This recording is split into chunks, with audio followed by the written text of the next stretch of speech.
Alright, let's begin with the class today. आज की class का objective angle properties of circle के सवालात करेंगे इंशाल्लाह। क्वेश्चन 1 से 3 तक किए थे, लेकिन अभी काफी कुछ समझाना है, मजीद सवालात करवा के इंशाल्लाह कॉन्सेप्ट थोड़ा और क्लैरिफाई होगा। हर सवाल थोड़ा डिफरेंट नेचर का होता है, थोड़ा बहुत सवालात और करवाऊंगा तो इंशाल्लाह हाथ मजीद साफ हो जाएगा। अच्छा, अब एक बात हमने मजीद जो है वो करनी है, वो क्या?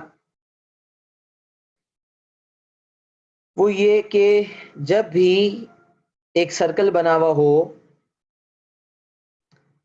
और सेंटर के साथ कोई ट्रायंगल कनेक्टेड हो, जैसे एक centre of the circle marked है ओ, और कोई ट्रायंगल है जो सेंटर से कनेक्टेड है, मतलब ट्रायंगल के 3 पॉइंट्स होते हैं ना, तो उन 3 पॉइंट्स में से कोई एक point centre of the circle हो, तो फिर जो ट्रायंगल फॉर्म होता है that would B isosceles. Isosceles triangle form होता है। क्यों भाई, ऐसा क्यों? क्योंकि सेंटर जब इन्वॉल्व हो गया तो सेंटर से लेकर सर्कमफ्रेंस तक रेडियस, पहली वाली लाइन भी रेडियस है और दूसरी वाली लाइन भी रेडियस है। तो हम कह रहे हैं कि O A is equal to O B, क्योंकि दोनों ही रेडियस है। तो radius of the circle, therefore hence triangle AOB will be isosceles।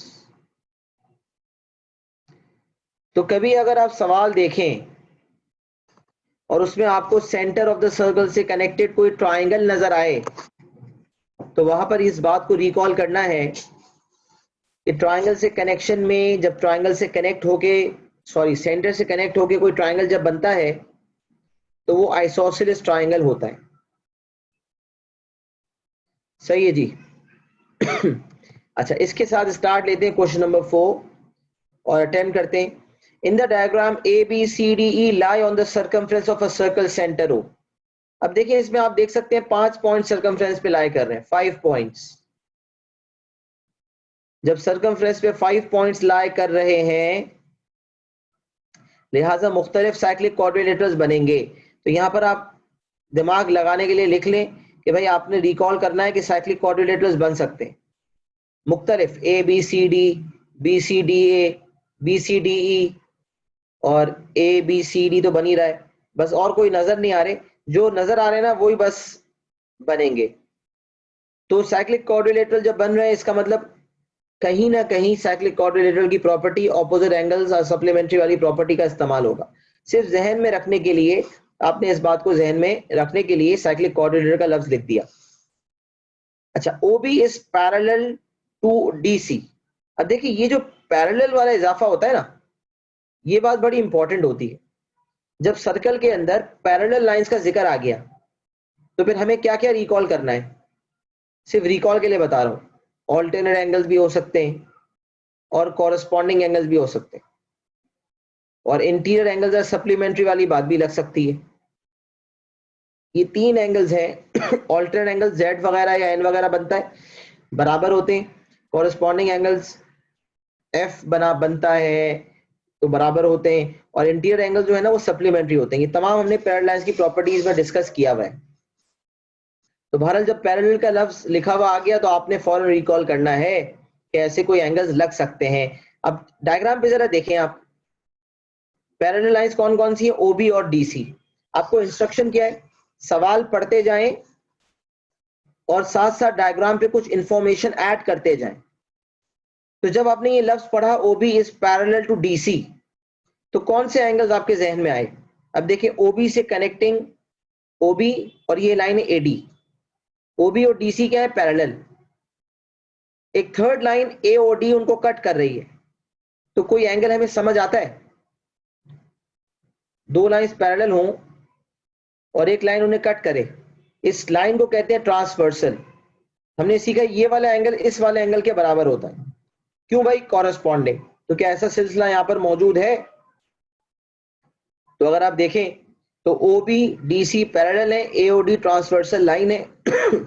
Transversal line से पैरेलल लाइन 1 तक 38, तो ट्रांसवर्सल लाइन से पैरेलल लाइन 2 तक दोबारा ये एरर एंगल भी 38 होगा। जब मैंने पैरेलल का लफ्ज पढ़ा तो देखे सामने सामने कॉरस्पॉन्डिंग एंगल्स आ गए। इस केस में कॉरेस्पॉन्डिंग एंगल्स वाली चीज लग रही है।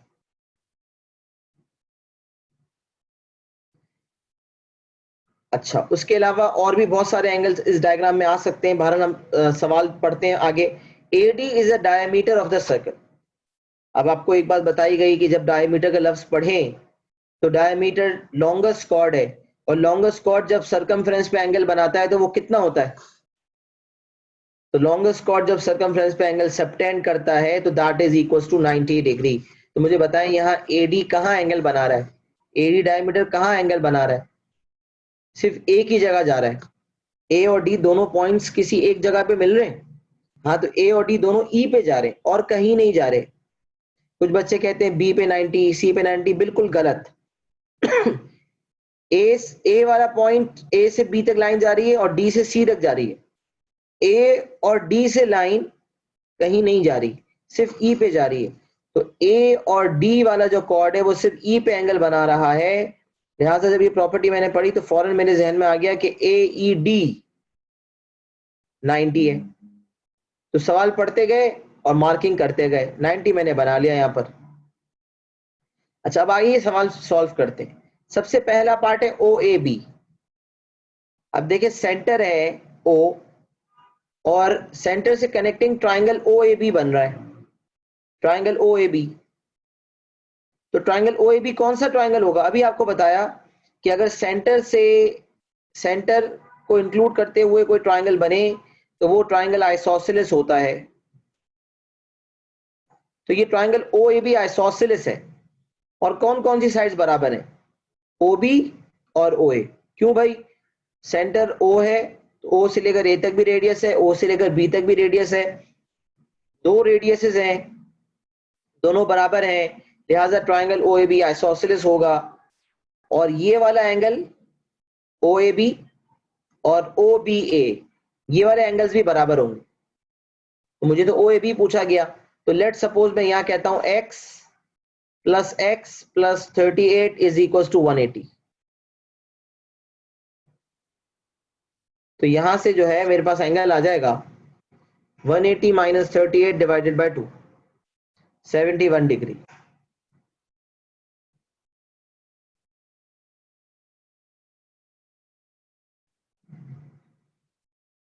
तो पहले पार्ट का आंसर आ गया 71 डिग्री, पार्ट ए हो गया। और यहाँ लिख भी दें, जैसे जैसे मैंने कहा था जैसे जैसे आंसर आते जाए यहाँ डायग्राम का पार्ट बनाते जाए। तो ये भी 71 और ये भी 71, या सिर्फ एक्स लिख दें, किसी तरह भी रिकॉल करने के लिए कुछ लिख दें ताकि आपको याद रहे कि ये एंगल आप निकाल चुके हैं।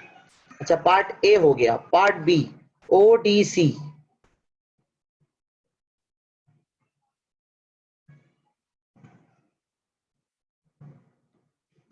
पार्ट बी है ODC। जबरदस्त, ODC में पहले ही लिख चुका था पैरेलल लाइंस होने की वजह से। तो यहां पर मैं लिख रहा हूं ODC इज इक्वल टू 38। अगर कोई पूछे, रेफरेंस पूछे या रीजन पूछा नहीं है, अगर कोई रीजन पूछेगा तो रीजन क्या दूंगा? corresponding angles. Why? Because OB is parallel to DC। तो ये हमारा पार्ट बी हो गया जो हमने पहले ही कर लिया था। पार्ट सी BCD, BCD वाला एंगल चाहिए। अच्छा, BCD वाला एंगल कैसे आएगा? थोड़ा अगर आप सोचें तो सबसे पहले देखिए क्या एंगल सी पे जो कॉर्ड, जो जिस कॉर्ड से सी पे जो एंगल बन रहा है उसका सोर्स कॉर्ड क्या है? तो सी का सोर्स कॉर्ड है BD, जो कि बना हुआ भी नहीं है। अगर मैं बनाऊं इमेजिनरी लाइन तो BD कॉर्ड है, लेकिन ये BD कहीं और जा रहा है, नहीं जा रहा। लिहाजा यहाँ पर angles in the same segment वाली प्रॉपर्टी नहीं लगेगी। तो अब आप देखें कि ये C जो है किसी एंगल के सामने है, ऑपोजिट है एंगल A के। तो मैंने कहा था ना साइक्लिक क्वाड्रिलेटरल वाली बात कहीं इस्तेमाल करनी होगी। देखिए, हाजिर दिमागी तो जरूरी है। जितना भी मैं आपको पढ़ा दूं ये टॉपिक, कब कौन सी चीज कहां लगनी है ये आपने सोचना है। अब साइक्लिक क्वाड्रिलेटरल मैंने लिखवा दिया था, अब आपको याद रखनी है ये बात कि यार या तो साइक्लिक क्वाड्रिलेटरल की प्रॉपर्टी लगेगी या पैरेलल लाइंस की प्रॉपर्टी लगेगी या angle in the same segment हो सकता है लग जाए, और अगर सेंटर इन्वॉल्व है तो angle at centre twice the angle at circumference वाली प्रॉपर्टी भी लग सकती है, वो देखेंगे कहाँ लगती है। बहरहाल बीसीडी के लिए मैं आपसे कहूंगा कि आप कंसिडर करें cyclic quadrilateral ABCD. ABCD is a cyclic quadrilateral, right? और इस साइक्लिक क्वाड्रिलेटरल में ऑपोजिट एंगल्स कौन कौन से, A और C। तो एंगल ए पता है 71, एंगल C कितना होगा, तो मैं कहूंगा angle A 71 plus angle BCD equals 180। तो यहां से मेरे पास एंगल BCD आ जाएगा 109। तो पार्ट सी हमारा मुकम्मल हो गया साइक्लिक क्वाड्रिलेटरल की वजह से। फिर पार्ट डी AEB।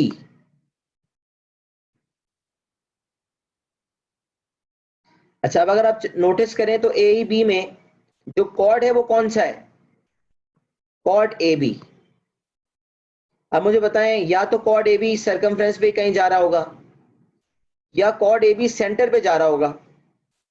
तो आप देखें ये जो E वाला एंगल है इसका सोर्स कॉर्ड क्या है, ये कहां से आ रहा है, ये E वाला एंगल जो है ये B से और A से आ रहा है, लिहाजा इसका जो कॉर्ड है वो है AB। क्या ये कॉर्ड AB कहीं जा रहा है, तो ये कॉर्ड AB जो है, वेरी गुड, जबरदस्त मुताहर, ये कॉर्ड AB सेंटर पे जा रहा है। तो कॉर्ड AB सेंटर पे जा रहा है, अगर कॉर्ड AB सर्कमफ्रेंस पे जाता ना तो वो जो सर्कमफ्रेंस पे एंगल होता है वही होता है एंगल AAB। लेकिन यहां पर कॉर्ड AB सर्कमफ्रेंस पे नहीं जा रहा, सेंटर पे जा रहा है, तो फिर सेंटर और सर्कमफ्रेंस का रिलेशनशिप तो हाफ का होता है। तो angle at centre is twice the angle at circumference, या यूं कह लें angle at circumference is half the angle at centre. और मैंने कहा था याद रखने के लिए ये याद रखा करें कि सेंटर वाला एंगल बड़ा वाला एंगल होता है, सेंटर वाला एंगल जो है वो बड़ा वाला एंगल होता है। तो यहां पर अगर मैं कहूं कि कॉर्ड AB सेंटर पे कितना एंगल बना रहा है, तो आप कह रहे हैं 38, तो सर्कमफ्रेंस AEB में जो एंगल बनेगा वो क्या होगा, 38 का हाफ, 38 डिवाइडेड बाय 2, 19 डिग्री। अगर प्रॉपर्टी का रेफरेंस पूछा जाता तो रेफरेंस देता angle at centre is twice the angle at circumference. ये हमारा पार्ट डी हो गया मुकम्मल। यहां पर एंगल लिखना चाहे लिख भी दें, 19 डिग्री। और फिर लास्ट पार्ट है BED। BED ये वाला एंगल चाहिए मुझे, BED। अब देखें कितना सिंपल है, क्योंकि मैं डायग्राम पे मार्किंग करता जा रहा था, ये 90 डिग्री में पहले ही मार्क कर चुका था। आप देखें इसकी चालाकी, इसने ये 90 का इस्तेमाल सबसे एंड में करवाया। अगर मैंने डायग्राम पे 90 मार्क ना किया होता तो शायद मुझे इस पॉइंट पे ये रिकॉल ही ना होता कि ये BED वाला एंगल कैसे निकलेगा। लेकिन अभी हमारे सामने बिल्कुल वाज़ेह हो रहा है कि BED वाला एंगल निकालने के लिए 90 में से 17 वाला एंगल माइनस कर देंगे, सॉरी 19 वाला, 90 में से 19 वाला एंगल माइनस कर देंगे तो हमारे पास BED आ जाएगा। तो लिहाजा यहाँ पर मैं कर रहा हूँ 90 हमें पता था डायमीटर की वजह से एंगल, 19 अभी हमने पिछले पार्ट पे निकाला है, दोनों को हमने माइनस कर दिया, आंसर आ गया 71। तो लास्ट पार्ट का जो आंसर हो गया दैट इज 71 डिग्री।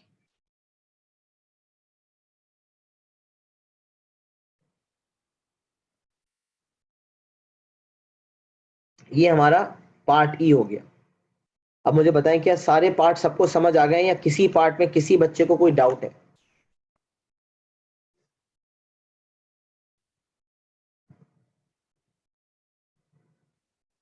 डाउट है तो आप रेज हैंड कर सकते हैं ताकि मुझे पता चल जाए।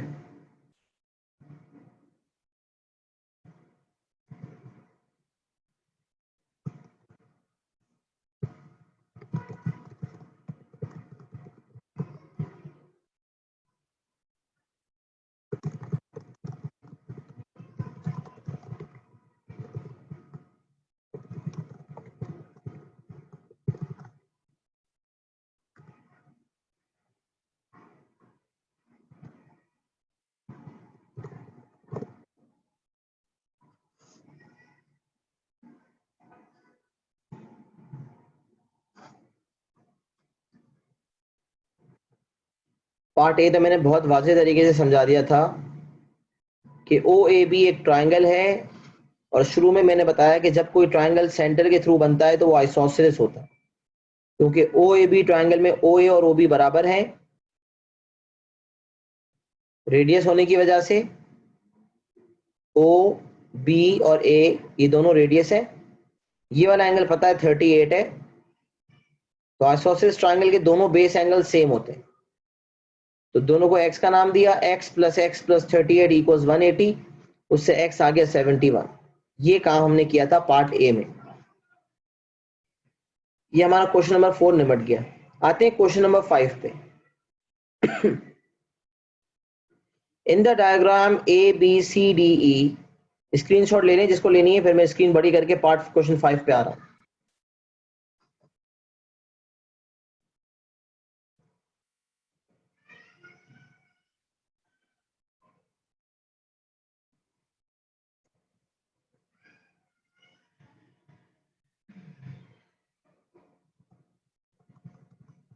अच्छा, in the diagram A B C D E lie on a circle. अब देखें, आपने फौरन नोटिस किया कि ये सारे पॉइंट जो हैं सर्कल पे लाई कर रहे हैं, तो आपने कहा यार साइक्लिक क्वाड्रिलेटरल बन सकता है। साइक्लिक क्वाड्रिलेटरल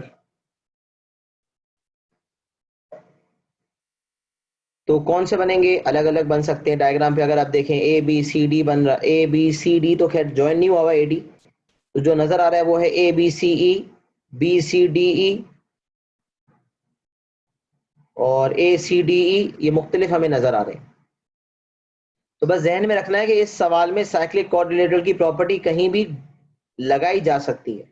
सिर्फ ये भी जहन में होना कि कौन सी प्रॉपर्टी लगेगी तो हम हाथ पांव मार के काम कर सकते हैं। अच्छा, and E B is equal to E C, ये क्या बात की इसने? E B is equal to E C. आइए सवाल में देखें। जबरदस्त। देखिए, सवाल पढ़ते जाएं, डायग्राम में मार्किंग करते जाएं। जब आपने पढ़ा ना कि ई बी और ई सी बराबर हैं, तो आप समझ गए एक बात कि ट्राइंगल ईबीसी कौन है? कौन सा ट्राइंगल है? आइसोसेलेस। और आइसोसेलेस ट्राइंगल की दो साइड के साथ साथ दो एंगल्स भी सेम होते हैं। तो भाई कौन से एंगल सेम होंगे? तो देखें, ईबी के सामने है एंगल ये वाला सी वाला, और ईसी के सामने है एंगल बी वाला। ये दोनों एंगल्स क्या होंगे? बराबर। तो अगर ये वाला एंगल 75 है तो ये वाला एंगल भी क्या होगा? 75। ये पूरा एंगल अगर मैं देखूं तो 75 होगा, आइसोसेलेस होने की वजह से। तो यहां से एक एंगल मुझे सामने सामने पता चल रहा है, ए सी बी वाला एंगल विच इज 55। अब मुझे पता नहीं पूछा नहीं पूछा, मैं तो खाली डायग्राम भरता जा रहा हूं। तो ये वाला एंगल 55 क्यों है? क्योंकि ईबीसी आइसोसेलेस है, दोनों एंगल 75 है। 75 का एक हिस्सा 20 है, माइनस किया तो दूसरा हिस्सा आ गया 55। सही है। तो triangle EBC is isosceles triangle. अच्छा, फिर आगे बढ़ते हैं। The lines ED, AC and FB are parallel. जबरदस्त। जब लाइंस पैरेलल हो तो interior angles, alternate angles corresponding है। कुछ भी लग सकता है, हर सवाल डिफरेंट होता है। ऊपर हमने देखा कॉरेस्पॉन्डिंग एंगल्स लग रहे थे, ऑल्टरनेट नहीं लग रहे थे। इस सवाल में देखते हैं क्या लग रहा है।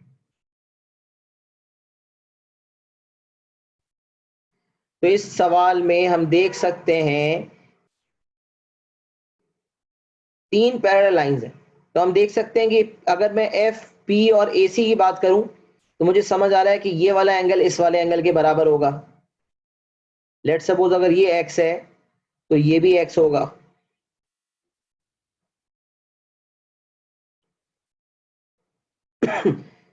तो ये FB और AC पैरेलल है, लिहाजा Z बन रहा है।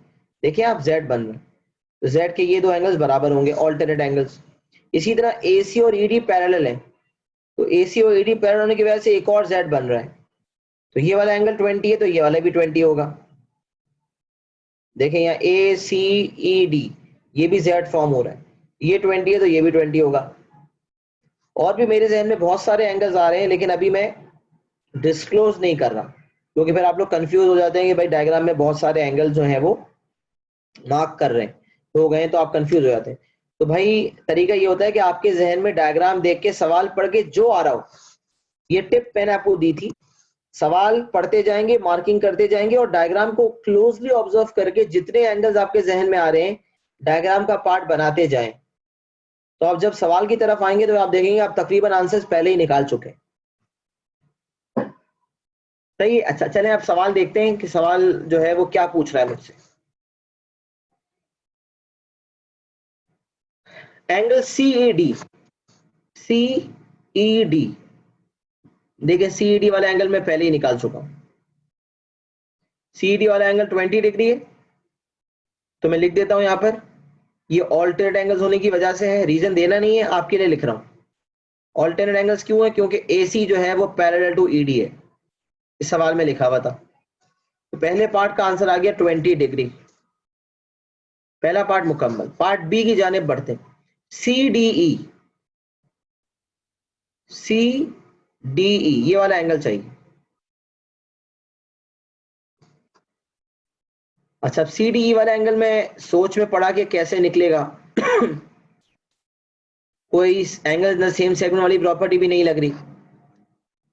तो एंगल्स में सेम सेगमेंट नहीं लग रहा, तो आप देखिए साइक्लिक क्वाड्रिलेटरल वाली प्रॉपर्टी लग रही है।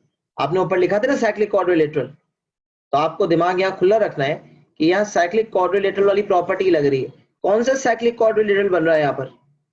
तो आप देख सकते हैं साइक्लिक क्वाड्रिलेटरल का नाम है BCDE। BCDE साइक्लिक क्वाड्रिलेटरल है और B और D ऑपोजिट एंगल्स है। इसका मतलब एंगल B यानी कि 75 प्लस एंगल CD मिला के 180 के बराबर होंगे। तो यहां से जो एंगल CDE आएगा दैट वुड बी 105 डिग्री। तो एंगल CDE आ गया 105। तो यहां लिख भी दें हाथों हाथ, देखें B और D ऑपोजिट है, BCDE साइक्लिक कॉर्ड है और B और D आपस में क्या है? ऑपोजिट। तो हमने जो लिखा था साइक्लिक क्वाड्रिलेटरल, इसका मतलब कहीं ना कहीं अप्लाई होगा, तो यहाँ पर अप्लाई हो गया।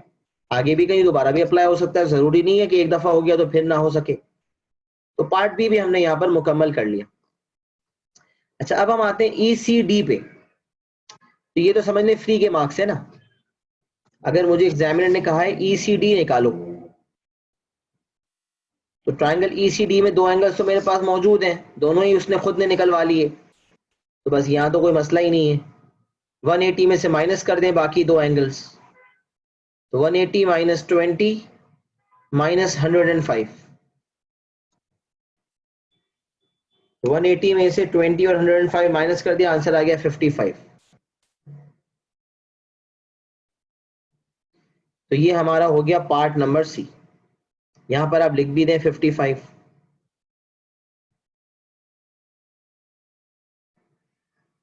अच्छा, पार्ट डी ACB। अच्छा, इस सवाल में देखें सेंटर नहीं है, सेंटर नहीं है इसका मतलब ना डायमीटर वाली प्रॉपर्टी लगेगी, ना 90 बनेगा, ना एंगल सेंटर वाली प्रॉपर्टी लगेगी तो जो डाटा होगा उसी हिसाब से काम करेंगे। टेंजेंट भी नजर नहीं आ रहा, तो टेंजेंट की प्रॉपर्टीज भी नहीं है। अच्छा, ACB पे बात करते हैं। ACB यार कितनी कमाल की बात है, ACB मैंने सबसे पहले निकाला था जब मैंने ट्रायंगल आइसोसेलेस पढ़ा था, तो ये ACB में पहले ही निकाल चुका था 75 माइनस 20। अब देखिए उस वक्त अगर मैं ये ना लिखा होता ना मैंने, शायद मुझे अभी पिक ना होता, क्योंकि जिस वक्त मैंने सवाल में पढ़ा था EB EC के बराबर है, उसी वक्त मैंने सोचा कि ट्रायंगल आइसोसेलेस है, दोनों एंगल्स बराबर होंगे, और मैंने उसको डायग्राम का पार्ट बना दिया। लेकिन अगर ये चीज मैं उस वक्त नहीं सोचता तो मुमकिन था कि इस वक्त मुझे रिकॉल ना होता। इसीलिए मैं आपसे कहता हूँ सवाल पढ़ते जाएं और जो जो जहन में आ रहा है उसको डायग्राम का पार्ट बनाते जाएं। डायग्राम पे जितने एंगल्स आप पार्ट्स पे आने से पहले निकाल सकते हैं निकाल लें। मैं बार बार जो है वो टिप्स इसीलिए देता हूं कि आप लोग जो है वो गलती ना करें और मैक्सिमम पॉसिबिलिटी हो कि आप लोग सही सवाल सही तरीके से करके आए। अच्छा, अब मैं आपसे बात कर रहा था ACB। तो ACB वाला एंगल जो है वो 75 में से 20 माइनस करके आया था, आपने लिख भी दिया। अच्छा, अक्सर बच्चे सवाल पूछते हैं सर क्या ये वर्किंग दिखाना जरूरी है? बेटा अगर 1 मार्क का सवाल है तो सिर्फ आंसर देना काफी है, लेकिन अगर 2 मार्क का सवाल है तो फिर वर्किंग भी देनी है और आंसर भी देना है। अच्छा, नॉर्मली हमारी प्रैक्टिस होती है कि हम वर्किंग कर रहे होते हैं 1 मार्क के लिए भी, तो भाई करें ना, किसने मना किया है? जाहिर सी बात है वर्किंग कैलकुलेटर पे करेंगे, इससे बेहतर लिख कर करें ताकि गलती के चांसेस कम हो। तो 1 मार्क का मतलब ये नहीं है कि आपने वर्किंग नहीं करनी, वर्किंग आपने करनी है। मैं सिर्फ मार्किंग का क्राइटेरिया बता रहा था कि अगर 2 मार्क्स हैं तो फिर 1 मार्क तो आंसर का हो गया, बाकी 1 मार्क वर्किंग का होगा, फिर आपने वर्किंग लाजमी करनी होगी। बहरहाल आपको प्रैक्टिस होनी चाहिए कि आप हर पॉइंट पे वर्किंग दिखाएं, चाहे वो 1 मार्क का क्वेश्चन हो चाहे 2 मार्क का हो।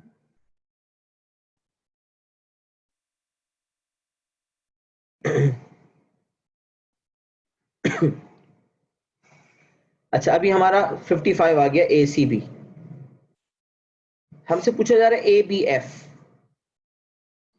ABF तो आप देख सकते हैं ABF जो है वो x है, जिस तरह ये वाला एंगल F है, x है। जैसे एंगल A x है वैसे ये एंगल F भी A भी x है। ऑल्टरनेट होने की वजह से ये दोनों एंगल सेम है, ये हमने पहले ही मार्क किया था। तो अब मुझसे जो पूछा जा रहा है वो ABF पूछा जा रहा है, तो मैं एक काम करता हूँ BAC निकाल लेता हूँ, क्योंकि I know that ABF is equal to BAC। Now how can I find BAC? तो अगर मुझे पूरा एंगल पता होता, हाँ पता चल सकता है, और डायरेक्ट पता चलना चाहे तो भी पता चल सकता है।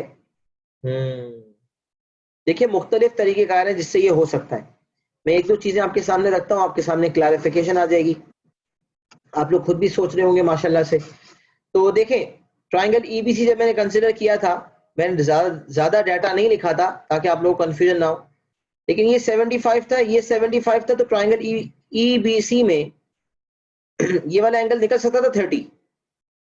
180 में से 75 माइनस 75 करेंगे तो 30 बच गया। अच्छा, अब ये BEC वाला एंगल 30 है, BEC वाला एंगल 30 है। BEC वाले एंगल का जो कॉर्ड है वो है BC, और जो BAC वाला एंगल है उसका कॉर्ड भी BC है। तो आप देख सकते हैं ये कॉर्ड BC जो है, ये कॉर्ड BC जो है, ये सर्कमफ्रेंस पे एंगल बना रहा है 30, और यही कॉर्ड BC जो है दूसरी जगह भी सर्कमफ्रेंस पे एंगल बना रहा है। तो ये दोनों एंगल आपस में क्या होंगे? ये दोनों एंगल सेम होंगे, लिहाजा ये x क्या होगा? 30। क्योंकि ये वाला एंगल 30 है लिहाजा ये वाला एंगल भी 30 होगा, और क्योंकि ये वाला एंगल 30 है, क्योंकि ये वाला एंगल 30 है, तो ये वाला एंगल भी 30 होगा। I repeat, triangle EBC isosceles था, दो एंगल 75 75 के थे, तो ये 30 आ गया। 180 माइनस 75 माइनस 75 इज 30, ये 30 है, लिहाजा BAC भी 30 होगा, और angles in the same segment होने की वजह से, और फिर क्योंकि ये 30 है तो ये वाला भी 30 होगा, ऑल्टरनेट एंगल्स होने की वजह से। तो फाइनली हम कह सकते हैं कि ABF वाला एंगल है दैट इज 30 डिग्री। तो अगर कभी रीजनिंग देनी होती तो हम कहते हैं BAC is equal to BEC, angles in the same segment, and FBA is equal to BAC, alternate angles. Reasoning ये होती। तो यहाँ पर ABF जो है वो हमारा 30 डिग्री है, ABF इज 30 डिग्री। अच्छा, इसका एक और तरीका ये हो सकता था कि देखें AE कॉर्ड जो है, AE कॉर्ड जो है वो सरकमफ्रेंस पे कितना एंगल बना रहा है? 20। AE कॉर्ड जो है वो सरकमफ्रेंस पे कितना एंगल बना रहा है? 20। मैंने कहा था ना 90% सवालात में angle in the same segment वाली प्रॉपर्टी लगती है। तो ये AE वाला कॉर्ड सरकमफ्रेंस पे एंगल बना रहा है 20, तो ये कहीं और एंगल बनाएगा तो वो भी क्या होगा? तो यही AE कॉर्ड देखिए अब यहाँ भी आ रहा है, तो ये वाला एंगल भी 20 हो जाएगा। तो इस हिसाब से ये 20 प्लस 75 कुल मिला के 95 हो गया। 180 में से 95 55 माइनस करूंगा तो ये 30 आ जाएगा। तो BAC निकालने का एक तरीका तो angle in the same segment था, दूसरा तरीका एंगल सम ऑफ ट्राइंगल से भी हो सकता था। अगर मैं angle in the same segment के मुताबिक एंगल ABE निकाल लेता तो कुछ बच्चे कह भी रहे थे सर एंगल ABE 20 होगा, मैंने रिस्पॉन्स उस वक्त मैं नहीं दे पाया था। बहरहाल ये बात दुरुस्त है कि ABE 20 होगा, उसकी मदद से भी काम किया जा सकता था। ये मैंने आखिरी पार्ट भी इस सवाल का करवा दिया। हर सवाल में बहुत इत्मीनान से बहुत आहिस्ता आहिस्ता करवा रहा हूँ ताकि हर कोई एक पेज पे रहे। क्या सबको समझ आ गया जो मैंने समझाया अब तक?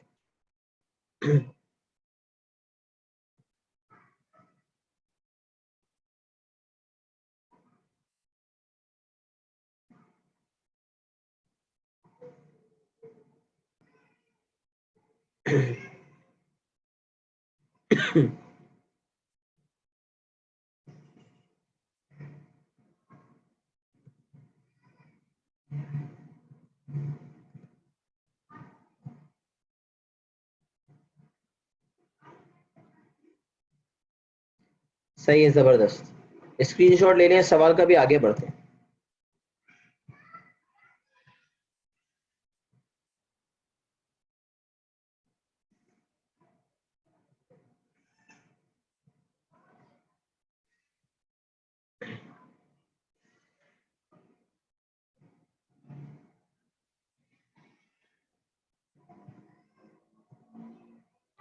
अच्छा, हमें यहाँ ऐसे भी सवाल मिलेंगे जिसमें सिमिलरिटी एंड कॉन्ग्रुएंसी और सर्कल के सवाल मिलते हैं, मतलब सर्कल के अंदर जो है वो सिमिलर ट्रायंगल्स का वजूद भी आ जाता है, तो वो बड़े जबरदस्त सवाल होते हैं। लेकिन हमें अगर कॉन्सेप्ट हमारा दोनों टॉपिक्स का क्लियर हो तो वो सवाल भी आराम से हो जाते हैं।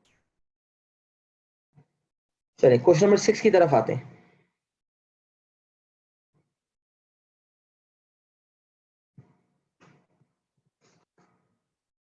छोटा सा सवाल है पेपर 1 का, लेकिन इसमें रीजंस भी देने। तो स्टार्ट लेते हैं। The points A P Q B and S lie on a circle. अब देखिए इतने सारे पॉइंट सर्कल पे लाई कर रहे हैं, तो इसका मतलब इस सवाल में साइक्लिक क्वाड्रिलेटरल की प्रॉपर्टी हो सकता है लगे। कंफर्म कुछ भी नहीं होता, पॉसिबिलिटीज बता रहा हूं। तो साइक्लिक क्वाड्रिलेटरल की प्रॉपर्टी इस सवाल में लग सकती है। अच्छा, फिर कह रहा है AP is produced to R. ये जो कहता है ना एपी इज प्रोड्यूस्ड, ये किस लिए कहता है? ताकि हम जो है स्ट्रेट लाइन होने की वजह से 180 से माइनस कर दें। तो अब देखिए, अब सवाल पढ़ते जाएंगे और मार्किंग करते जाएंगे। 180 में से 69 माइनस कर दें बच्चों, तो कितना हो गया? 111 डिग्री। अच्छा, फिर मेरे जहन में ये एक और चीज आ रही है कि ए पी क्यू भी साइक्लिक क्वाड्रिलेटरल है ए पी क्यू भी साइक्लिक क्वाड। इसका मतलब ये है कि एंगल पी और एंगल बी ये ऑपोजिट है। Angle P plus angle B, short में लिख रहा हूं, वैसे तो पूरा लिखते हैं, ये मिला के 180 होंगे। तो यहां से एंगल बी जो है वो हमारे पास आ जाएगा 180 माइनस 111 विच इज 69। आप देख सकते हैं कि A P Q B is a cyclic quadrilateral. और अगर मैं एपी को एक्सटेंड कर रहा हूं तो ये समझ लें exterior angle of a cyclic quadrilateral is equal to opposite interior angle. ये लॉजिक भी यहां लग सकती थी। तो ये पूरा जो एंगल था ये वाला, दिस इज 69। तो क्या इसकी मदद से मैं दूसरा वाला एंगल निकाल सकता हूं? जी सर, बिल्कुल निकल सकता है। 69 का एक हिस्सा 24 है, तो दूसरा हिस्सा आप माइनस करके निकाल लेंगे 45।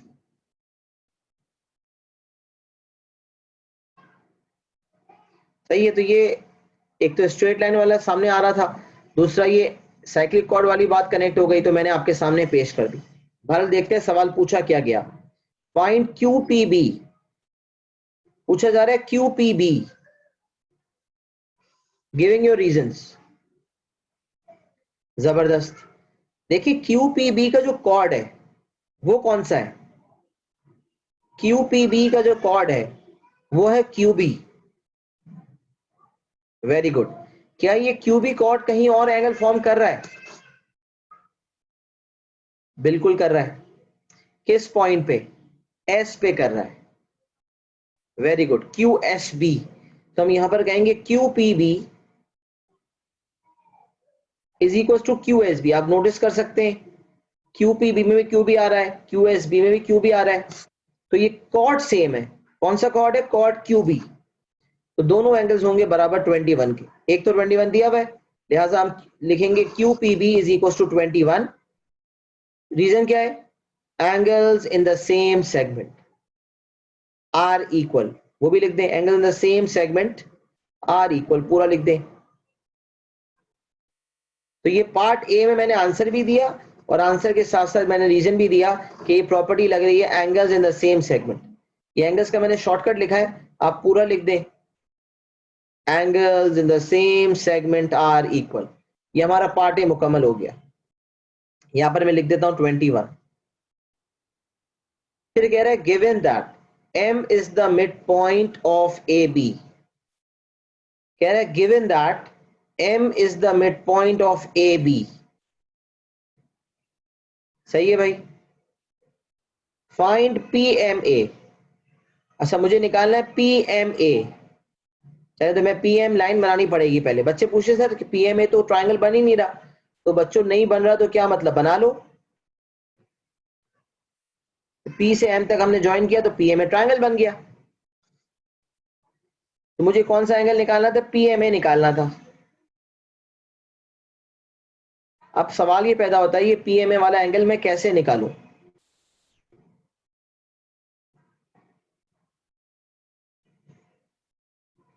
सही है। अच्छा अब जरा सोचना पड़ेगा इस सवाल में, सोचे जरा। PMA वाला एंगल निकालने के लिए हमें ये बात भी नहीं पता कि ये AB डायमीटर है या नहीं है लेकिन इस सवाल में इतने एविडेंसेस मौजूद हैं कि हम ये डिटरमिन कर सकें कि AB is the diameter.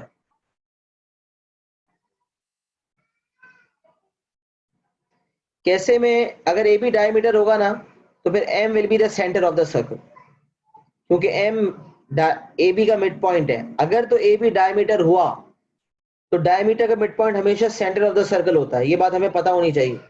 The mid point of the diameter is the centre of the circle.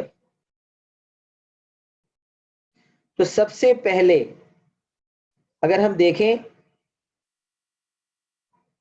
देखिए तरीके बहुत सारे हैं, मैं एक तरीका आपके जहन में सामने लाता हूं। ये वाला एंगल 21 है और ये पूरा 111 है। स्ट्रेट लाइन होने की वजह से ये पूरा 111 था। तो क्या सिर्फ ये वाला एंगल, यहां से यहां तक वाला एंगल मैं निकाल सकता हूं। APQ जो है वो 111 था, तो APB वाला एंगल कितना होगा। तो APB is equal to 111 minus 21। ये पूरा एंगल जो था 111, उसमें से 21 मैंने माइनस कर दिया तो मुझे कितना मिल गया, 90। लिहाजा 111 माइनस 21 इज 90 डिग्री। तो APB वाला एंगल जो है, APB वाला जो एंगल है दैट इज 90 डिग्री। तो उसके थ्रू जब APB वाला एंगल मेरे पास 90 आ गया 111 माइनस 21 करके, तो उस की वजह से मेरे पास, हाँ उसकी वजह से मुझे पता चल गया कि hence AB is the diameter.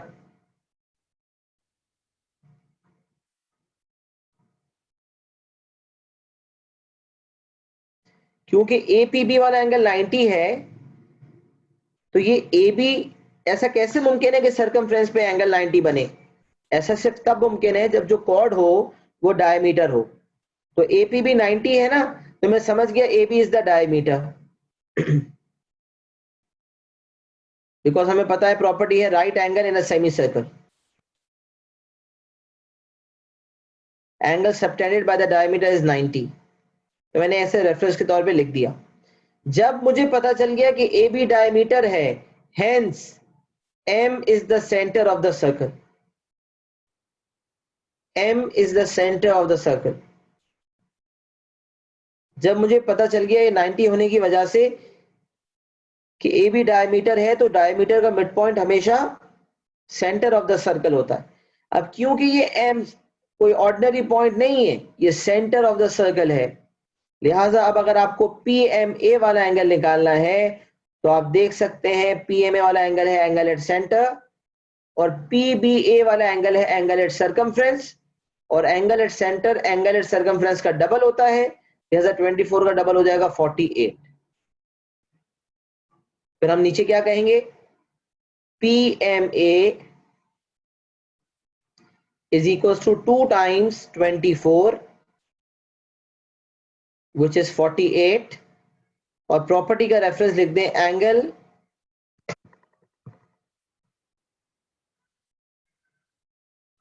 Eight centre is 2 times angle at circumference. क्योंकि रीजनिंग देने का बोला उसने, लिहाजा we have to be very specific. मैं रिपीट कर रहा हूं सिनेरियो APR स्ट्रेट लाइन थी, एक एंगल 69 दिया हुआ था, 180 में से माइनस किया, 111 आ गया। QPB पार्ट 1 में निकाल लिया था उसने, पार्ट ए में बाकायदा QPB निकलवाया था। उसकी वजह भी यही थी कि मैं 111 में से 21 को माइनस कर दूं तो मेरे पास 90 आ जाए। जब ये APB 90 आ गया तो मैंने कंक्लूजन ड्रॉ किया कि AB डायमीटर है। जब AB डायमीटर वाली बात सामने आई तो मुझे पता चला कि AB का मिड पॉइंट तो M है, तो डायमीटर का मिड पॉइंट हमेशा सेंटर ऑफ द सर्कल होता है, लिहाजा यहां से पता चला कि M is the centre of the circle. तो फिर अब हमें समझ में आने लगा कि जब PMA हमसे पूछा गया तो ये PMA वाला एंगल तो एंगल एट सेंटर है जिसका कॉर्ड है PA। तो PA वाला कॉर्ड सेंटर पे कितना एंगल बनाएगा? अगर PA वाला कॉर्ड सर्कमफ्रेंस पे 24 का एंगल बना रहा है तो इस हिसाब से PMA वाला एंगल हो गया 48। Angle at centre is twice the angle at circumference. बहुत वाजे करके समझाया, फीडबैक शेयर करें, क्या सबको समझ आई बात?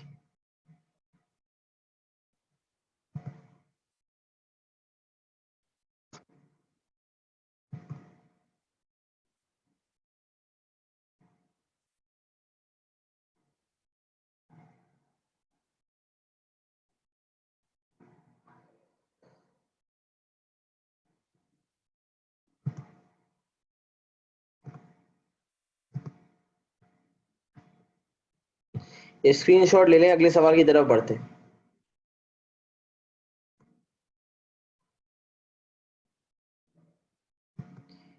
AM is equal to AP, नहीं, AM equal to PM। AM equal to AP तो नहीं हो सकता, AM equal to PM because M is the centre. तो M से, लेकिन हम पहले नहीं कह सकते थे ये बात, क्योंकि जब तक मुझे पता ना चले कि M centre of the circle है, आई कैन नॉट से दैट PMA is a isosceles triangle. But once it is determined that M is the center of the circle, then we can say that PM is equals to AM and therefore PMA is isosceles.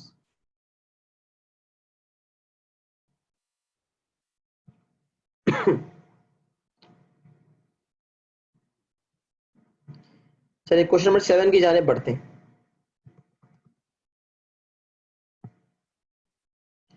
In the diagram, TB is a tangent to the circle center O. अच्छा आप देखें, आप centre O आपको नजर आ रहा है? जब centre O नजर आ रहा है तो आप फौरन से कह सकते हैं कि सेंटर O से गुजरने वाली जो लाइन होती है वो डायमीटर कहलाती है। तो यहां पर आपका कंक्लूजन ड्रॉ हो सकता है कि AC is the diameter, AC is the diameter. लेकिन सवाल पढ़ा, सेंटर O पढ़ा, तो आपके जहन में आया कि AC डायमीटर है। अच्छा, डायमीटर जब सर्कमफ्रेंस पे एंगल बनाता है तो कितना बनता है? 90। तो ये AC डायमीटर जब सर्कमफ्रेंस पे एंगल बनाएगा तो दिस वुड बी 90 डिग्री। सही है, तो एक चीज हमने पढ़ी, सेंटर हो तो हमने मार्किंग कर ली। फिर हमने कहा TO meets the circle at C। Where is TO? सही है, TO एक लाइन है which meets the circle at C and A। तो हमने T से एक लाइन एक्सटेंड की तो C और O और A पे आ गई, मिल गई। D is another point on the circle, D भी एक पॉइंट ऑन द सर्कल है। BTC is 22, BTC is 22 जो कि नजर आ रहा है। अच्छा, TB is a tangent to the circle, ये बात हमने इग्नोर कर दी थी। TB is a tangent to the circle। जब TB tangent है तो tangent और रेडियस, OB रेडियस है और TB tangent है। तो एक प्रॉपर्टी पड़ी है कि tangent is perpendicular to radius drawn to the point of contact। तो इस हिसाब से ये वाला जो एंगल है दिस वुड बी 90 डिग्री। ये जो एंगल है ये वाला, ये 90 होगा। मैं यहां लिख रहा हूं ABC वाला एंगल 90 है, एक तो डायमीटर की वजह से, और OBT वाला एंगल भी 90 है टेंजेंट की वजह से। सिर्फ अपने लिए लिख रहा हूं ये ताकि मुझे याद रहे। तो ये डायमीटर की वजह से और ये टेंजेंट की वजह से। सबसे पहले पार्ट में पूछ रहा है use the letters in the diagram to name two right angle triangles. नहीं, ट्राइंगल्स नहीं, use the letters in the diagram to name two right angles. यार ये मैंने पहले से ही लिख दी बात, तो ये पार्ट ए का आंसर ही बता दे। पहला राइट एंगल है A B C, angle B. बेहतर ये है, यहाँ पर रीजन मांगे नहीं है तो आपने देने की जरूरत नहीं है, सिर्फ ये कहा था लेटर्स लिख के जरिए बताएं कौन से दो राइट एंगल ट्राइंगल्स हैं। आपने एक कहा ए बी सी 90 है और दूसरा ओ बी टी वाला एंगल 90 है। तो एक हो गया ए बी सी और एक हो गया ओ बी टी। ये हमने पहले ही जो है डिस्कशन के दौरान ही सॉर्ट आउट कर लिया था। जब मैंने सेंटर ओ पढ़ा एक एंगल पता चला, जब टेंजेंट पढ़ा तो दूसरा एंगल पता चला। तो हमने क्योंकि डायग्राम पढ़ते पढ़ते साथ साथ मार्किंग की, पहले पार्ट में पूछ भी लिया उसने वही चीज। पार्ट ए सिंपली हमारा सॉल्व हो गया। अच्छा, पार्ट बी की जाने पढ़ते हैं। Find O A B, find O A B ये वाला एंगल पूछा है। अच्छा, अब अगर आप नोटिस करें तो आपने जो राइट एंगल्स ट्रायंगल्स बनाए हैं, तो ए बी सी ट्रायंगल का तो कोई फायदा नहीं कंसिडर करने का, क्योंकि हमारे पास जो है कोई एंगल ही नहीं है। लेकिन अगर आप देखें तो ओ बी टी वाला जो ट्रायंगल है, सबसे पहले अगर मैं कंसिडर करूं ट्रायंगल ओ बी टी, तो मेरे पास ट्रायंगल ओ बी टी में दो एंगल्स हैं, एक 22 गिवन है और एक 90 गिवन है। तो क्या उससे एंगल ओ मिल सकता है? बिल्कुल मिल सकता है। तो मैंने कहा एंगल बी ओ टी पहले निकाल लेते हैं। तो एंगल बी ओ टी निकालने के लिए मैंने कहा 180 में से 90 और 22 माइनस कर देते। तो 180 माइनस 90 माइनस 22, आंसर आ गया 68 डिग्री। तो ये बीओटी वाला एंगल आ गया 68। अब बीओटी वाला एंगल जब मेरे पास आ गया तो उसके थ्रू मेरे पास ये वाला एंगल आ सकता है, स्ट्रेट लाइन होने की वजह से। तो उसके बाद मेरे पास आ गया angle A O B. A O B आ गया 180 माइनस 68,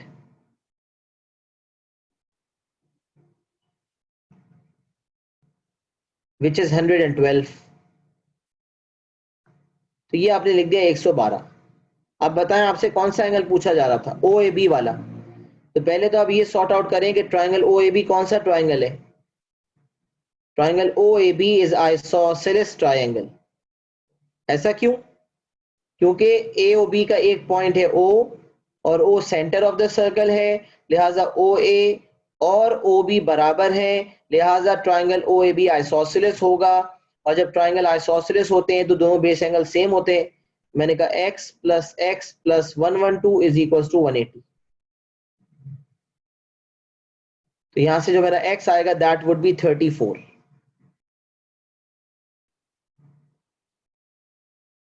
तो मैंने यहाँ हाथों हाथ लिख दिया, ये भी 34 है और ये वाला एंगल भी 34 है। तो ओ ए बी वाला पार्ट हो गया। Part two, A B T, A B T. देखें ए बी टी वाला एंगल निकालना भी मुश्किल नहीं है। अगर आप देखें, ऑब्जर्व करें डायग्राम को, थोड़ा और जूम इन करता हूं। ए बी टी वाला एंगल निकालना है तो ए बी टी में एक हिस्सा ये है ए बी ओ और एक हिस्सा है ये ओ बी टी। तो एक हिस्सा 34 है, एक हिस्सा 90 है, दोनों को प्लस कर दे तो आपका पार्ट टू का आंसर आ गया। एक हिस्सा 34 है, एक हिस्सा 90 है, दोनों को प्लस कर दें तो 34 plus 90 degree is equal to 124 degree. ये हमारा पार्ट टू भी हो गया। A B T is equals to A B O plus O B T. A B O 34 है आइसोसेलेस होने की वजह से, और ओ बी टी 90 है, ये तो हमने पार्ट ए में भी बताया था, टेंजेंट और रेडियस की वजह से। 90 और 34 को प्लस कर दिया, आंसर आ गया 124। लास्ट पार्ट बचा बी डी सी। अब बी डी सी वाला एंगल कैसे निकाला जाए? तो मैंने आपको एक बात कही कि 90% सवालात में angles in the same segment वाली प्रॉपर्टी लगती है। यहां पर भी वही वाली प्रॉपर्टी अप्लाई हो रही है, angles in the same segment are equal. कैसे? बीडीसी का सोर्स कॉर्ड बताएं कौन सा है। तो आपने कहा कि बीडीसी का सोर्स कॉर्ड है बीसी। अब मुझे बताएं क्या ये बीसी कॉर्ड कहीं और एंगल बना रहा है? आपने कहा जी सर, ये बीसी कॉर्ड जो है वो सरकमफ्रेंस पे एक और जगह एंगल बना रहा है पॉइंट ए पे, तो हम कहेंगे बीडीसी किसके बराबर है, बीएसी के बराबर है, तो हम कहेंगे BDC is equal to 34 degree. अगर प्रॉपर्टी पूछी जाएगी कौन सी है, रीजन अगर पूछा जाता तो हम लिखते हैं angles in the same segment. यहां तो नहीं पूछा, लेकिन मैं आपकी कन्वीनियंस के लिए लिख रहा हूं। तो this angle will also be 34 degree. Angles in the same segment are equal. अच्छा जी, बताएं, फीडबैक शेयर करें। क्वेश्चन 7 सबको क्लियर हो गया? किसी को कोई डाउट तो नहीं है?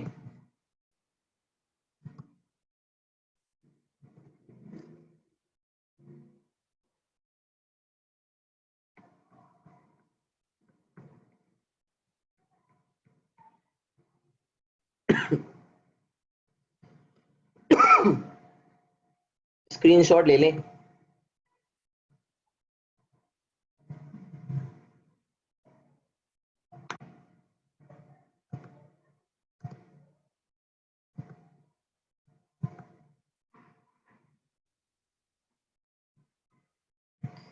ये हमने रेगुलरली 4 सवाल किए, 4, 5, 6 एंड 7।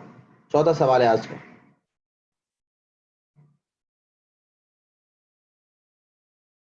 थोड़ा कॉन्सेप्ट हमारा एनहांस हो रहा है और हमें समझ आ रही है चीजें कैसे डील करनी है। इंशाल्लाह जरूर समझ आ रहा हो। स्क्रीनशॉट ले लिया सबने?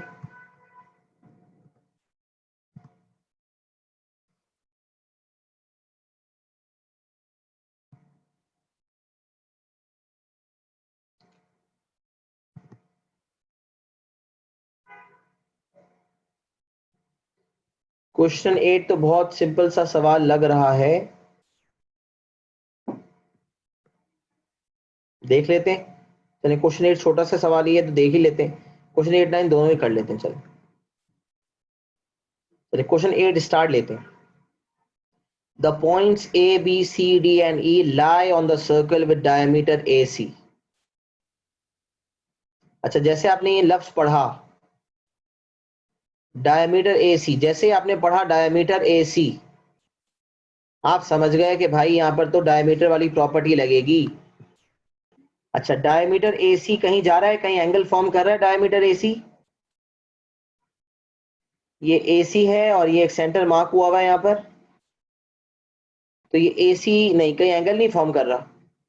अगर तो मैं ये बना लूं, A से लेकर B तक मैं कॉर्ड बना लूं खुद से, बाज़ औक़ात खुद से भी बनाने के फायदा होता है, तो फिर ये ABC वाला एंगल 90 होगा। अब पता नहीं इसका इस्तेमाल यहाँ पर होता है या नहीं, लेकिन मैंने ऐसे एहतियातन बता दिया कि AC डायमीटर है तो ABC 90 होगा। Angle at circumference subtended by the diameter equals to 90। चलिए इसको देखेंगे बाद में। EB equals to AC meet at EB and AC meet at F equals to नहीं है, EB and AC meet at F। देखें सवाल में, कुछ बच्चे डायरेक्ट डायग्राम देखते हैं, कभी ऐसा ना करें।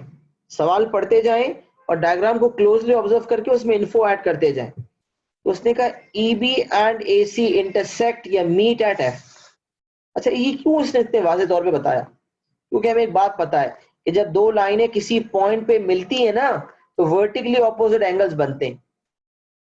जब दो लाइनें इंटरसेक्ट कर रही हों या मिल रही हों, तो ये वाला एंगल बराबर होता है इसके, और ये वाला एंगल बराबर होता है इसके, और ये वाले एंगल्स कहलाते हैं vertically opposite angles.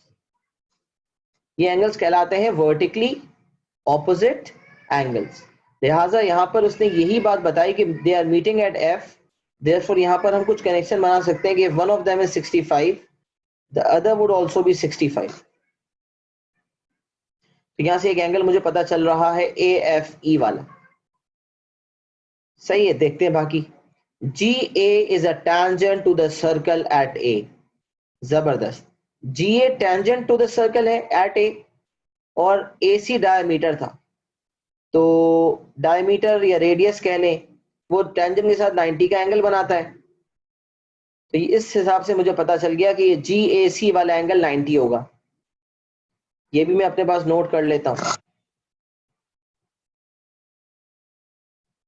GAC is equals to 90 degree.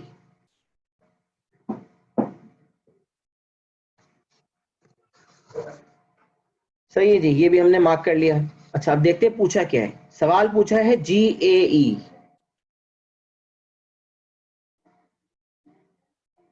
GAE वाला एंगल पूछा गया। अच्छा अब सवाल ये पैदा हुआ कि GAE वाला एंगल कैसे निकाला जाए। अच्छा फिर इस सवाल में एक और बात अगर हम नोट करें, हमने ABCDE जब पढ़ा था कि 5 पॉइंट्स हैं, तो हमें साइक्लिक कॉर्ड वाली बात भी जहन में आनी चाहिए थी, क्योंकि ये चीज भी यहाँ जुड़ सकती है। टेंजेंट वाली बात हमने पढ़ी थी, तो टेंजेंट का काम 90 डिग्री बना लिया। डायमीटर AC पढ़ा, उसके हवाले से भी खुद इमेजिनरी लाइन बना दी AB, और उसके बाद 90 मार्क कर लिया। अच्छा GAE पूछा है, तो GAE तब निकल सकता है जब मेरे पास ये वाला एंगल आ जाए, ताकि मैं 90 से इस एंगल को माइनस कर दूं। अगर CAE वाला एंगल मेरे पास आ जाएगा तो मैं निकाल लूंगा। अच्छा अब क्या किया जाए, कैसे निकाले जाए एंगल? कोई इंफॉर्मेशन हमारे पास ऐसी मौजूद है जिससे कि हम ये काम कर सकें? हाँ, आप देखें, मैंने आपसे कहा कि ये वाला एंगल निकालना है, तो ये वाला एंगल चाहिए ताकि 90 से माइनस कर दिया जाए। तो क्या ये वाला एंगल किसी तरह निकल सकता है? ये वाला एंगल निकालने के लिए वी नीड दिस वाला एंगल। जहां पे मैंने हैंड रखा हुआ है, क्या ये वाला एंगल किसी तरह निकल सकता है?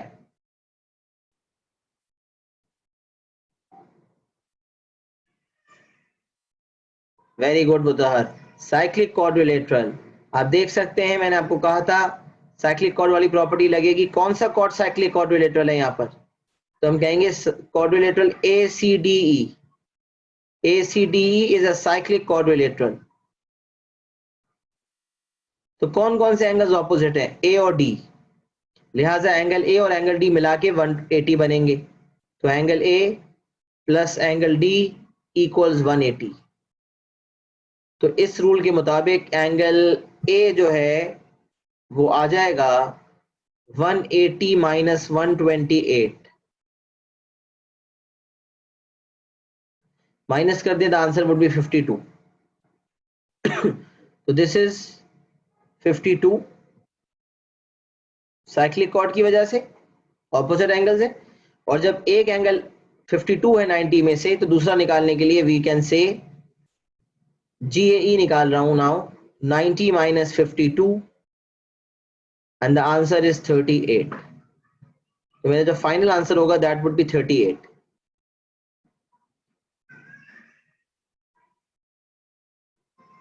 तो ये मेरा GAE वाला एंगल आ गया। Now I have to find AEB। AEB, how can I find angle AEB? अब बताएं, इससे आसान सवाल तो मेरे ख्याल से नहीं हो सकता। हमारे पास जो ट्रायंगल बना हुआ है उसमें वर्टिकली ऑपोजिट के मुताबिक मैंने 65 मार्क कर लिया था, 52 साइक्लिक कॉर्ड की वजह से आ गया। तो आप देख सकते हैं AFE, AFE, this is a triangle in which we have two angles and we can find the third one.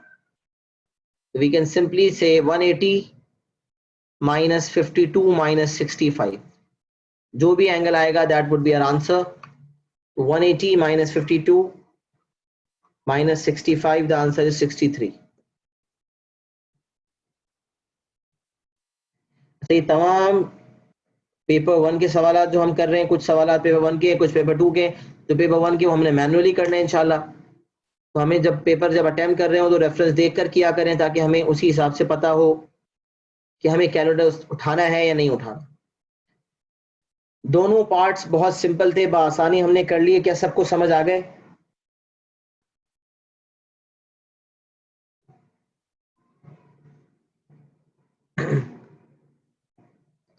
सब फटाफट क्लियर टाइप कर दें ताकि मुझे पता चल जाए सबको क्लैरिफिकेशन आ गई।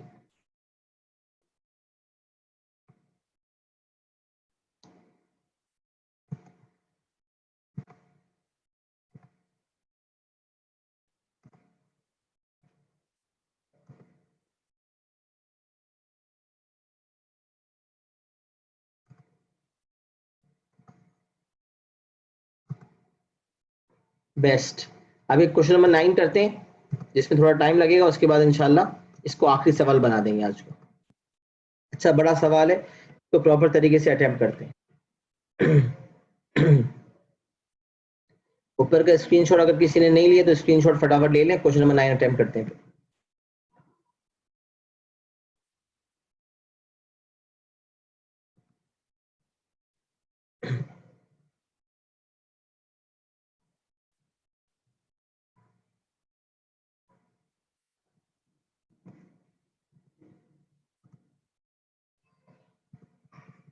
अच्छा, क्वेश्चन नंबर 9 स्टार्ट लेते हैं। BD is a diameter of the circle centre O। रुक जाएं, ऑब्जर्व करें डायग्राम को। BD डायमीटर है, जहां जहां BD एंगल बनाएगा वो 90 बनेगा। अब मुझे बताएं BD एंगल कहां बना रहा है? दो जगह पे BD एंगल बना रहा है। अगर आप क्लोजली ऑब्जर्व करें तो BD दो जगह पे एंगल बना रहा है। Very good. एक बना रहा है A पे और एक बना रहा है C पे। देखिए, सवाल पढ़ते गए, डायग्राम में मार्किंग करते गए। BAD भी 90 है, BCD भी 90 है, डायमीटर होने की वजह से। अच्छा, मैं आपसे हमेशा कहता हूं ना कि डायग्राम पे काम किया करें, सोचा करें। पहले सवाल पढ़ेंगे, फिर डायग्राम पे थोड़ा काम करेंगे, आपको खुद ब खुद कनेक्शंस मिलेंगे। अब देखिए, मुझे सब्र नहीं होता, जब मैं डायग्राम देखता हूं तो मुझे इतने एंगल्स नजर आते हैं कि मेरा दिल चाहता है कि मैं बस निकालता जाऊं एंगल्स, क्योंकि एक के बाद एक एंगल्स निकल रहे होते हैं। अब अगर नोटिस करें तो BCD ट्राइंगल में एक एंगल 90 मेरे पास मौजूद है, एक एंगल 23 मौजूद है। तो क्या मैं एंगल B नहीं निकाल सकता? बिल्कुल निकाल सकता हूं। 180 में से अगर मैं 23 और 90 माइनस कर दूं, मेरे पास 67 आ जाएगा। इसी तरह BOD स्ट्रेट लाइन है, हमें पता है ये जो BOD है ये स्ट्रेट लाइन है। तो स्ट्रेट लाइन पे एक एंगल मेरे पास 110 है। तो अगर मैं दूसरा वाला एंगल निकालना चाहूं तो क्या नहीं निकाल सकता? बिल्कुल निकाल सकता हूं, 70 डिग्री। अच्छा, फिर मैंने नोटिस किया कि यार चलो ये तो स्ट्रेट लाइन की वजह से हो गया। अब मैंने नोटिस किया यार ये जो ट्राइंगल OAD है, ये जो ट्राइंगल OAD है, ये तो आइसोसेलेस है। क्यों आइसोसेलेस है? क्योंकि OA और OD रेडियस है। तो आइसोसेलेस ट्राइंगल होने की वजह से ये एंगल A और एंगल D बराबर होंगे। तो 180 में से 70 माइनस करके डिवाइडेड बाय 2 मार दें तो 55 आ जाएगा। ये अप्रोच मैंने सबसे पहले सवाल में लगाने की जब कोशिश की थी, आप लोग सब घबरा गए थे, इसलिए मैंने इस अप्रोच को चेंज किया। जबकि ये अप्रोच बड़ी इफेक्टिव रहती है। जो जो पिकिंग हो रही है डायग्राम देख के उसको डायग्राम पे एंगल्स निकालते जाएं बस। तो फिर मुझे एक और चीज पिक हो रही है यहाँ पर, AOD 70 है। AOD क्या है? 70।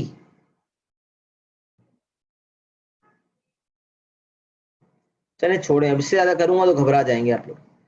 AOD 70 है। ACD सर्कमफ्रेंस पे एंगल बन रहा है, उसका हाफ होगा। ABD सर्कमफ्रेंस पे एंगल बन रहा है, उसका हाफ होगा। तो एक बात मेंशन कर दी मेरे हिसाब से, लेकिन अब मैं इसको डायग्राम पे लाता हूँ, वापस सवाल पे लाता हूँ।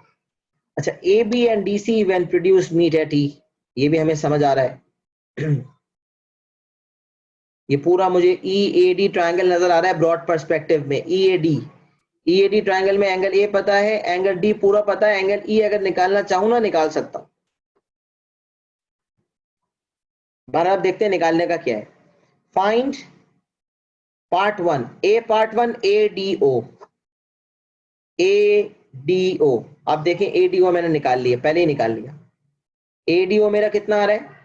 55। कैसे निकाला? 180 में से 110 माइनस किया था, 70 आया।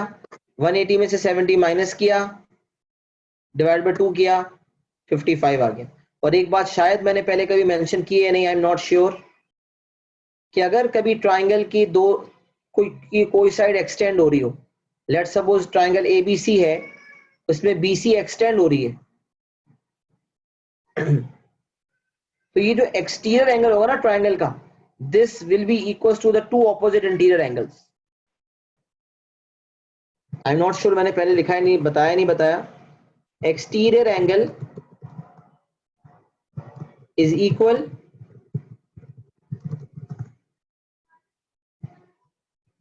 to the sum of opposite interior angles. Exterior angle is equal to the sum of opposite interior angles। मतलब ये कि लेट सपोज अगर ये x है ये y है, और ये z है, तो हम कह सकते हैं कि z will be equal to x plus y. और ये किस रूल के मुताबिक? भाई एंगल सी अगर मुझे पता है तो 180 में से एंगल सी को माइनस करूंगा तो मुझे एंगल ए और बी का सम मिलेगा, और अगर 180 में से एंगल सी माइनस करूंगा तो मुझे एंगल जेड मिलेगा। तो दोनों सूरतों में अगर मैं देखूं तो एक्स प्लस वाई जेड के बराबर है। बहरहाल ये बात समझ आती है, सही है, नहीं समझ आती तो भी कोई मसला नहीं है। अच्छा, ए डी ओ मैं पहले ही निकाल चुका हूँ 55, पूरी वर्किंग आपके सामने मैं पहले ही कर चुका हूँ, तो यहां पर मैं कह रहा हूँ 55 डिग्री। पार्ट ए पार्ट 1 हो गया, ए part 2 B A C, B A सी। देखिए बी ए सी देखें, अब जब इसने पूछा बी ए सी तो मैंने कहा यार कैसे निकलेगा बी ए सी, मैंने कहा इसका सोर्स कोड देखो, बी ए सी का सोर्स कोड कौन सा है? B C. क्या ये बी सी कोड कहीं और भी एंगल फॉर्म कर रहा है? बी सी कोड, ए का जो सोर्स कोड है वो बी सी है, ये बी सी कहीं और एंगल फॉर्म कर रहा है? तो अब देखें बी सी एंगल बना रहा है ए पे, और यही बी सी एंगल डी पे भी जा रहा है, डी पे भी जा रहा है ये एंगल, ये कॉट बी सी। लिहाजा हम कह सकते हैं कि B A C will be 23 degree. अगर प्रॉपर्टी पूछी जाए तो क्या property? Angles in the same segment are equal, या सिर्फ angles in the same segment का रेफरेंस भी दे देंगे तो भी वाजे हो जाएगी बात, पूरा लिख दिया तो बेहतर है। Angles in the same segment are equal. ये हो गया हमारा पार्ट 2। फिर मुझे पूछा जाता है C B D, C B D. अब देख सकते हैं मैंने जब डायमीटर बी डी पढ़ा था तो मैंने 90 का एंगल मार्क किया था, और मैंने 180 में से 90 और 23 माइनस किया तो 67 मेरे पास पहले ही आ गया था। 180 minus 23 minus 67 minus 90 sorry equal 67, ये एंगल मैं पहले ही लिख चुका था, C B D is 67 degree. Part 4 CE B. अब देखें आपसे पूछा जा रहा है एंगल सीई बी, तरीके बहुत सारे हैं, एक तरीका नहीं है। एक तरीका ये है कि ट्राइंगल एईडी कंसिडर कर लें। अगर ट्राइंगल एईडी कंसिडर करेंगे ना, ट्राइंगल एईडी कंसिडर करेंगे तो एंगल ए 90 पता है, एंगल डी पूरा है 55 और 23 का सम, तो एंगल ई आ जाएगा। एक ये तरीका है कि 180 में से माइनस कर दें 90 और 55 और 23 का सम जो कि एंगल डी है, तो 180 minus 90 minus 55 minus 23, the answer is 12। तो ये या तो इस तरह 12 आ गया, या ये भी हो सकता था कि बी सीई बी मांगा है ना, तो ट्राइंगल सीई बी कंसिडर करें आप, triangle CE B, triangle CE B. अच्छा, ट्राइंगल सीई बी में कौन कौन से एंगल मेरे पास है? एंगल सी मेरे पास मौजूद है 90। अब मुझे एंगल बी चाहिए, ये वाला। अब ये कैसे आए? तो ये तब आएगा जब मेरे पास ये वाला एंगल आ जाए, ताकि मैं स्ट्रेट लाइन होने की वजह से माइनस कर दूं दोनों एंगल्स 180 में से, तो मेरे पास आ जाएगा ये वाला एंगल। तो अगर ये वाला एंगल 67 है, ये वाला एंगल कैसे आएगा? तो देखें ये वाला एंगल किस कॉर्ड से आ रहा है, ये वाला जो एंगल बी है ये किस कॉर्ड से आ रहा है? ये आ रहा है कॉर्ड एडी से।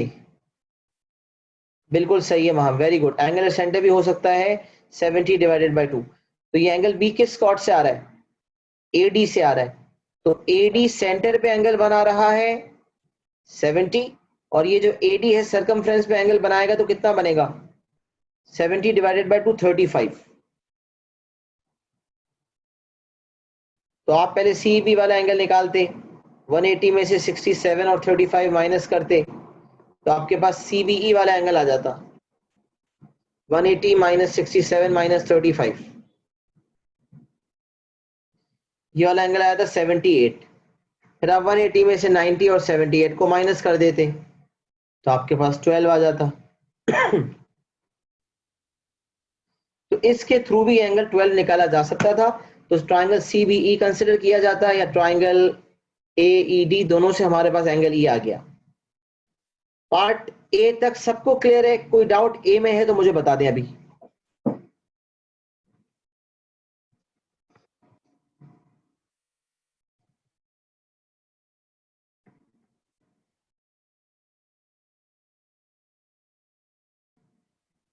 क्योंकि एंगल प्रॉपर्टी ऑफ सर्कल यहाँ यहीं तक था, आगे सिमिलैरिटी कांग्रुएंसी वाली चीजें वो भी करवाता हूँ, लेकिन यहाँ तक मुझे जरूरी है क्लैरिफिकेशन। किसी को कोई डाउट है तो पूछ ले।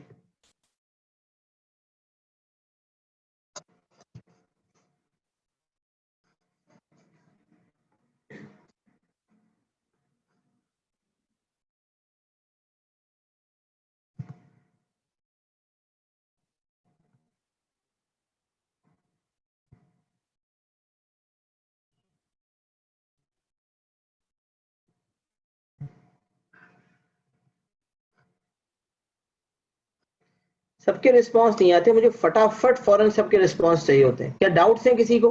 डाउट्स है तो पूछ लें, माइक ऑन करके रेज हैंड कर दें। नहीं है डाउट तो क्लियर लिख दें, कोई एक बात तो होगी ना। हाँ ये हुई ना बात। मुझे फीडबैक जरूरी होता है भाई, मुझे पता होना चाहिए सब एक साथ चल रहे हैं। दो बच्चों के रिप्लाई से मेरा काम नहीं होता, मुझे 90% से ज्यादा बच्चों के जवाब चाहिए होते हैं। सही है, very good.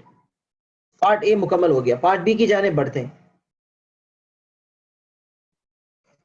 M is the midpoint of CD. M is the midpoint of CD. सही है, मार्क कर देते हैं। M is the midpoint of CD. Explain why triangle OMD is similar to triangle BCD. अब सिमिलर साबित करने के लिए आपको मैंने हमेशा सिखाया है, नाम से देखा करें। ट्राइंगल OMD और triangle BCD. Why triangle OMD is similar to triangle BCD? तो सिमिलैरिटी के लिए मैंने आपसे कहा था शुरुआत क्या करें, तीन केसेस हैं सिमिलैरिटी के, SSS all three sides proportional, या फिर SAS two sides proportional included angle equal, या फिर AAA all corresponding angles are equal. ज्यादातर एंगल्स वाली बात लगती है क्योंकि ये एंगल प्रॉपर्टी ऑफ सर्कल से कनेक्टेड है, चांसेस हैं कि तीसरा वाला टेस्ट लगेगा। श्योरिटी इसलिए है क्योंकि लेंथ यहाँ इस सवाल में है ही नहीं। तो आइए देखते हैं OMD और BCD। सबसे पहले एंगल O से स्टार्ट लेते हैं। क्या MOD CBD के बराबर है? MOD, इसने कहा था OMD ना, यहां कहीं वो मार्क करते हैं OMD और BCD ना, BCD। अच्छा सही है।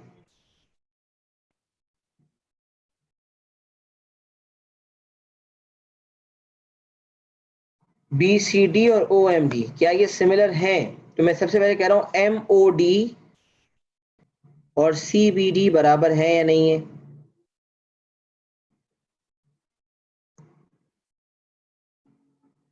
M is the midpoint of CD.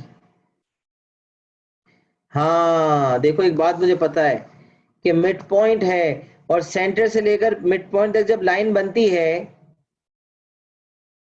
Symmetrical property में सबसे पहली प्रॉपर्टी पढ़ाई थी ना, जब एक कॉर्ड है सेंटर से लेकर कॉर्ड तक एक लाइन बनती है और वो 90 वो बाइसेक्ट करती है तो 90 का एंगल भी बनाती है। तो यहाँ वही वाली प्रॉपर्टी लग रही है।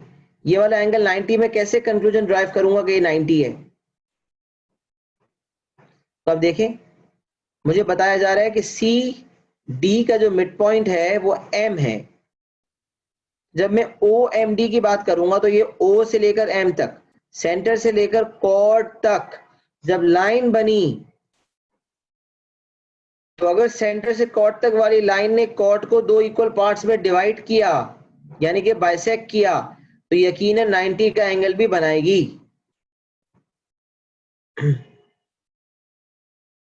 तो एक तो ये रीजन है कि OMD 90 है। तो मैं भारल कहां से स्टार्ट ले रहा था? MOD। अच्छा, मैं इस वाले एंगल को भी हटाता हूं। सबसे पहले मैं बात करता हूं OMD की। तो OMD is equal to BCD is equal to 90 degree. ये दोनों 90 हैं। OMD 90 क्यों है? Because OM is the perpendicular bisector of chord CD. तो OMD and BCD are equal, दोनों 90 हैं। पहला एंगल हमने साबित कर दिया। फिर हम बात करते हैं MDO। MDO is equal to CDB। MDO is equal to CDB is equal to 23 degree. क्यों भाई? Common angle. आप देखें ना, दोनों एंगल कॉमन ही तो हैं।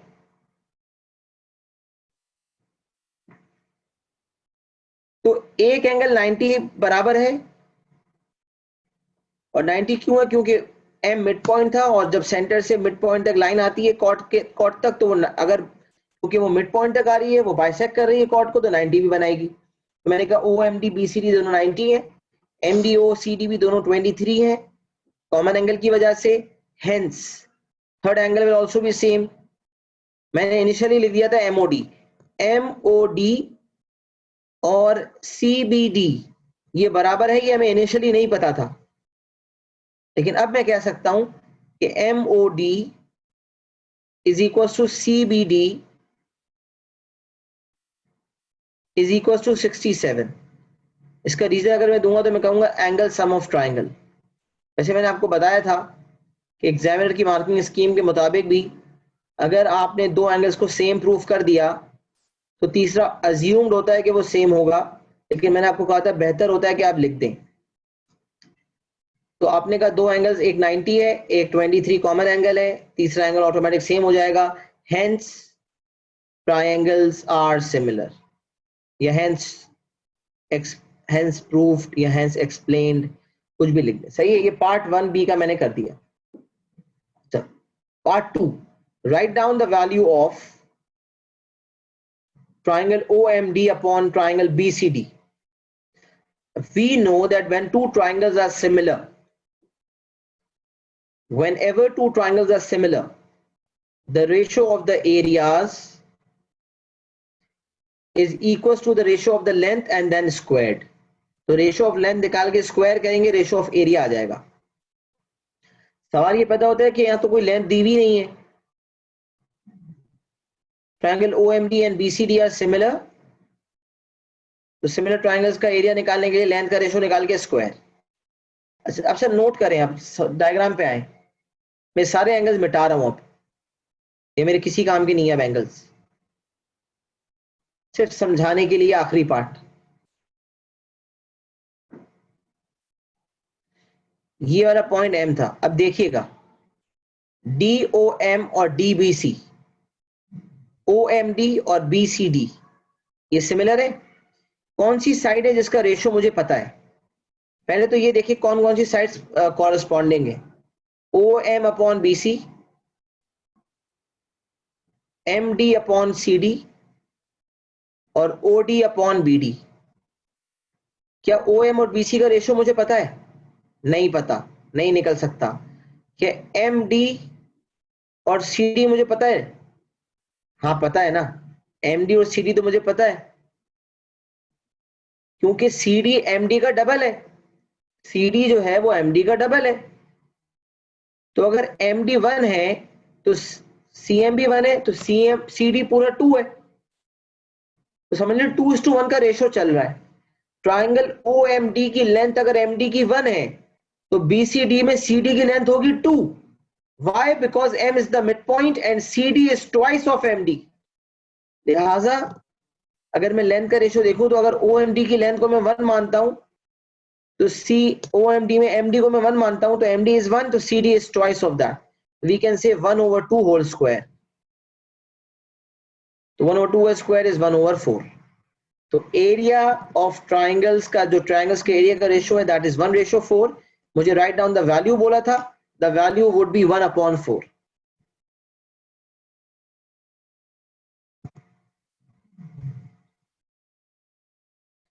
और हाँ मुतहर, तो यू आर एब्सोल्युटली राइट. यहां पर अगर हम देखें तो ओडी और बीडी का रेशियो भी मुझे पता है. Why? Because OD is the radius and BD is the diameter. And we know, बचपन से बताया जाता है, diameter is twice of radius. So if radius is r, the diameter will be twice of r. So r/2r, the ratio is 1/2. So radius और diameter के हिसाब से भी हम रेशियो 1/2 ले सकते थे, और m मिड पॉइंट है उसके हिसाब से भी रेशियो देख सकते थे. और अगर डायमीटर और रेडियस का कंपैरिजन करते तो भी 1:2 का रेशियो आता. हर सूरत ट्राइंगल OMD और BCD में कॉरेस्पॉन्डिंग साइड्स का जो रेशियो है वो 1/2 है. कॉरेस्पॉन्डिंग साइड्स के रेशियो का स्क्वायर किया तो एरिया का रेशियो आ गया, which is 1/4. Question number 9 we have discussed it completely. क्या क्वेश्चन नंबर 9 तक सबको समझ आ गया है? क्वेश्चन नंबर 9 में किसी को कोई डाउट तो नहीं है? देखिए, क्लास एक्सटेंड करने की वजह यही है कि मैं चाहता हूं ज्यादा से ज्यादा हम कवर कर सकें. तो अब मैंने 9 तक करवाया, अच्छे खासे सवाल आज हमने किए. क्वेश्चन 4 से 9 तक कंटिन्यूअस किए. कॉन्सेप्ट बहुत क्लियर होना चाहिए. इन क्वेश्चंस की बेसिस पर मजीद सवाल ट्राई करके लाइएगा. नेक्स्ट क्लास में सीक्वेंस में नहीं जाऊंगा, प्रॉब्लम क्वेश्चंस आइडेंटिफाई करके लाइएगा. सिर्फ प्रॉब्लम क्वेश्चंस नेक्स्ट क्लास में करवाऊंगा. सबसे पहले प्रॉब्लम क्वेश्चंस पूछूंगा, आप बताएंगे, उसके बाद इंशाल्लाह प्रॉब्लम क्वेश्चंस को टारगेट करके करेंगे. और टारगेट होगा कि नेक्स्ट 2 क्लासेस में हम इस टॉपिक को वाइंड अप कर दें. अल्हम्दुलिल्लाह फीडबैक पॉजिटिव है, स्क्रीनशॉट ले लें.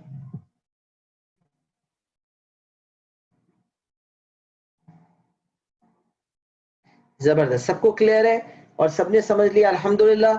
आज की क्लास को यहीं खत्म करते हैं. मिलते हैं इंशाल्लाह अगली क्लास में. तब तक के लिए अपना बहुत ख्याल रखिएगा. अल्लाह हाफिज.